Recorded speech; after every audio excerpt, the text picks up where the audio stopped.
ये स्ट्रॉबेरीज मेरे प्लांटर्स में से निकली हैं, पर इनको अभी मैं खा नहीं सकती हूँ क्योंकि वॉश करे बिना नहीं खाना है। आपने क्या कभी स्ट्रॉबेरीज लगाई हैं? बहुत ही आसान है इनको लगाना और बहुत अच्छे से ये हमारे यहाँ सर्दियों के सीजन में ग्रो होती हैं। तो चलो आज सीखते हैं कि स्ट्रॉबेरी को ग्रो कैसे करना है। नमस्कार, आप देख रहे हैं गार्डनिंग एस्थेटिक्स। मैं हूं अनीता दिनेश। गार्डनिंग का मतलब ही है नए नए एक्सपीरियंसेस को गेन करना, क्योंकि गार्डनिंग एक हॉबी ही नहीं है, एक फन वर्क भी है। यानी कि इससे आप बहुत ज्यादा आनंद भी ले सकते हैं, और ऐसा ही आनंद आता है जब हम कोई ऐसी चीज ग्रो कर लेते हैं जो हम खा भी सकते हैं, कंज्यूम कर सकते हैं, तो फिर तो समझो मजा आ जाता है। और इतना ही आसान है सर्दियों के मौसम में हमारे यहाँ स्ट्रॉबेरीज को ग्रो करना। आज हम इसी पे बात करेंगे और आपको कैसे करना है, क्या करना है, सारा कुछ इस वीडियो में हम डिस्कस करेंगे। स्ट्रॉबेरी का जो प्लांट होता है वो बहुत ही इजी ग्रोइंग होता है और इसको आप 3 तरह से ग्रो कर सकते हैं। पहला तो आप इसको सीड से ग्रो कर सकते हैं। स्ट्रॉबेरी की जो स्किन होती है, यानी कि उसकी जो पील होती है, उस पे देखिए इस तरह से छेदों में उनके बीज होते हैं। जब इन पील्स को आप निकालेंगे और सूखने के लिए रख देंगे तो कुछ दिनों बाद ये बीज पील से अलग हो जाएंगे और झड़ करके कलेक्ट हो जाएंगे। टिश्यू को वेट करके इनके सैपलिंग्स को जर्मिनेट होने के लिए रख सकते हैं, बिल्कुल वैसे ही जैसे हम स्प्राउट्स निकालते हैं। और या फिर आप इनके सीड्स को मिट्टी में डाल सकते हैं और वहां से भी आपके छोटे सैपलिंग इस तरह से ग्रो हो जाएंगे। पर हम ये वीडियो मिड दिसंबर में बना रहे हैं, तो सीड से स्ट्रॉबेरी को ग्रो करने का समय निकल चुका है।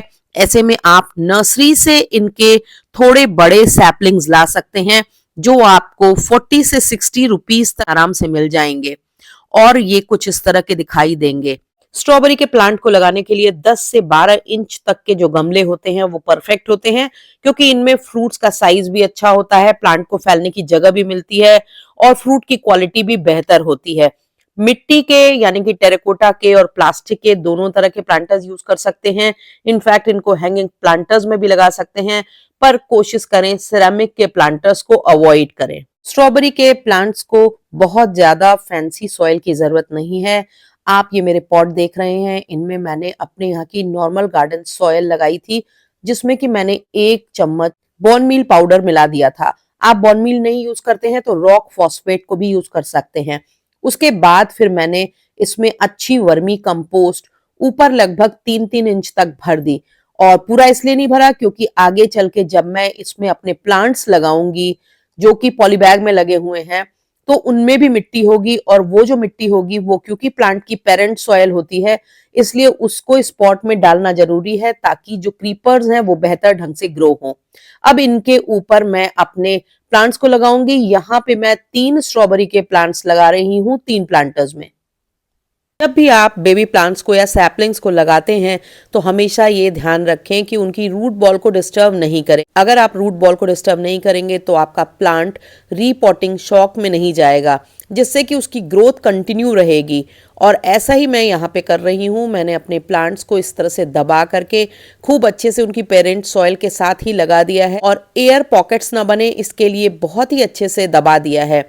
और ये तीनों प्लांट एक एक करके मैंने लगा दिए हैं। इसमें लगाने के बाद ऊपर से खाद मिली हुई मिट्टी फिर से भर करके इनकी मिट्टी को इतने लेवल में कर दिया है कि पूरी तरह से ऊपर पॉट फिल ना हो। और उसका कारण आपको मैं बाद में बताऊंगी कि किस वजह से हम मिट्टी को ऊपर तक फिल नहीं करते हैं। सनलाइट रिक्वायरमेंट की बात करें तो स्ट्रॉबेरी के प्लांट को 6 to 8 आवर्स की सनलाइट चाहिए विंटर्स के दौरान।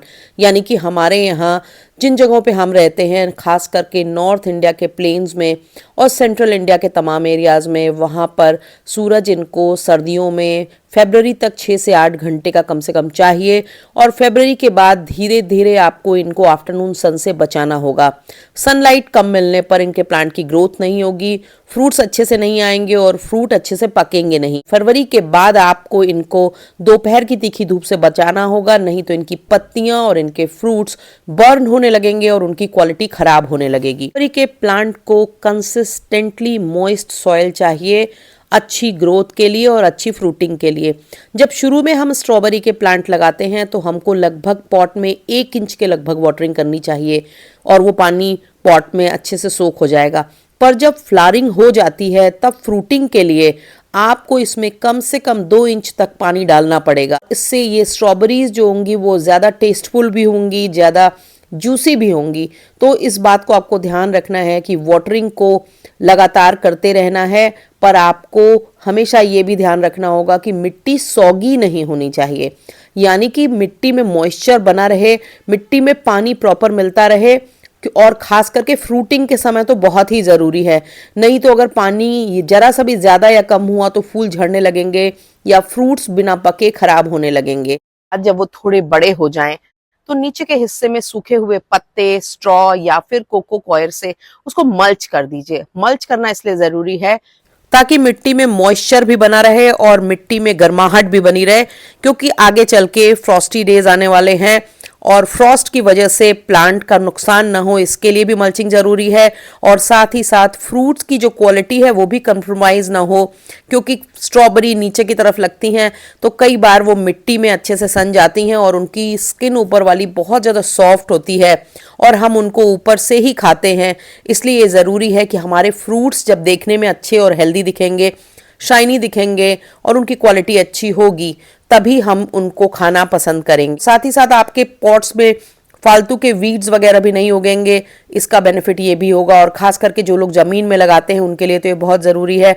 आप स्ट्रॉ को यूज़ कर सकते हैं, आप न्यूज़पेपर की क्लिपिंग्स को यूज़ कर सकते हैं, ग्रास क्लिपिंग्स को यूज़ कर सकते हैं, या मैं सूखी पत्तियाँ, टहनियाँ, इस तरह की चीज़ें जो फेंकी हुई थी मेरे गार्डन में उनको मैं इस्तेमाल कर रही हूँ और ये एक अच्छा मल्च है। आप कोको कॉयर को इस्तेमाल कर सकते हैं।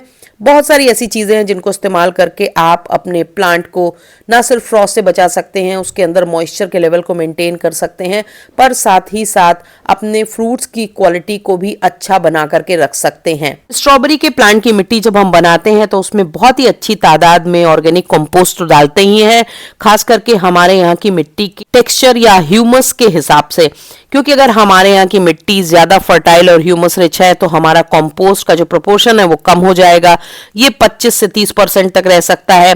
पर अगर मिट्टी बहुत ज़्यादा न्यूट्रिएंट रिच नहीं है तो हमको लगभग 40% तक कंपोस्ट यूज करना चाहिए और इस अच्छी मिट्टी में आपकी पहली फ्रूटिंग आराम से आने लगेगी।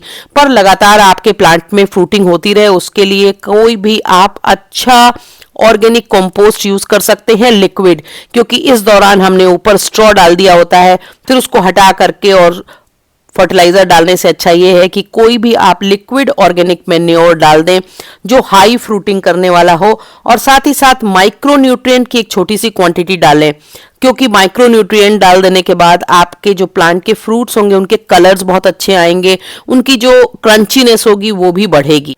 इंपॉर्टेंट माइक्रो न्यूट्रिएंट्स में आयरन, जिंक और मैंगनीज ऐसे माइक्रोन्यूट्रिएंट हैं जो स्ट्रॉबेरी के प्लांट के लिए ज़रूरी होते हैं।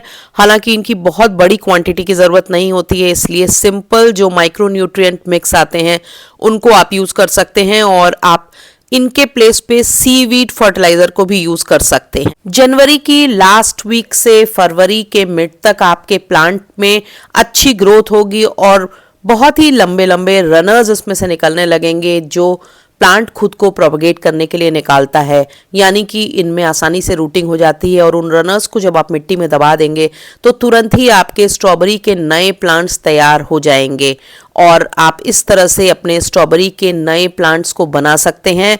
और आप अपने प्लांट को गर्मियों में किसी ठंडी जगह पे रख करके और रेगुलर वाटरिंग करते हुए लंबे समय तक सेव करके रख सकते हैं, ताकि अगले सीजन में अक्टूबर के लास्ट वीक में या नवंबर की फर्स्ट वीक से आप इनके रनर्स को कटिंग की तरह ग्रो करने लगेंगे, क्योंकि तब टेम्परेचर थोड़ा कम होने लगता है और हमारे यहाँ का जो टेम्परेचर है वो स्ट्रॉबेरी के लिए अनुकूल होने लगता है।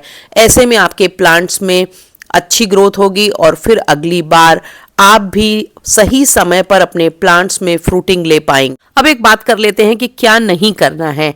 करना ये नहीं है कि आपको अपने प्लांट में कोई भी पेस्टिसाइड, पेस्ट लगने पर फंजीसाइड, फंगस लगने के एंटिसिपेशन में नहीं डालना है, कोई भी केमिकल फर्टिलाइजर भी नहीं डालना है, क्योंकि हम ये जो प्लांट घरों पे उगाते हैं ये और सब्जियां, फल, वो हम अपने खाने के लिए उगाते हैं और अगर हम भी उनमें केमिकल फर्टिलाइजर्स या फंजीसाइड, पेस्टिसाइड यूज कर लेंगे तो हमारा उद्देश्य खत्म हो जाएगा, क्योंकि बाजार में तो पेस्टिसाइड, फंजीसाइड से लदे हुए फल और सब्जियां तो आपको मिल ही रहे हैं। तो घर में जो उगाएं पूरी तरह से ऑर्गेनिक उगाएं, खास करके करके खाने के लिए अगर आप कुछ उगा रहे हैं तो उसको ऑर्गेनिक ही बना रहने दें। अगर अभी तक आपने मेरे चैनल को सब्सक्राइब नहीं किया है तो मेरी गुजारिश है कि चैनल को सब्सक्राइब कर ले, बेल आइकन जरूर पुश कर दे ताकि गार्डनिंग से जुड़े हुए मैं जो भी अपडेट करूं वो आप तक पहुंचे।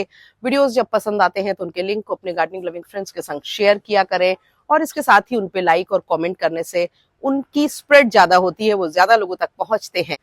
Thank you very much.